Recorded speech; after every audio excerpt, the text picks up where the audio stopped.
Hey, it's Eric with Boyd Outdoors. Looking at the big muddy Missouri River at Nebraska City. I'm on Nebraska side. That side over there is Iowa.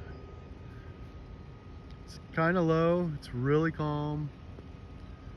All of those up there are wing dikes to slow current. There's a bunch of them over there. You can usually gauge by how deep the water is by looking at the wing dikes. It's probably been the lowest that I've seen it in the last couple months. It's pretty calm.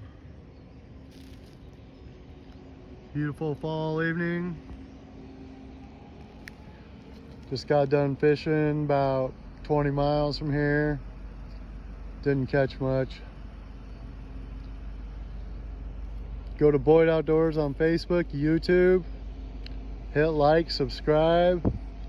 Take a kid fishing.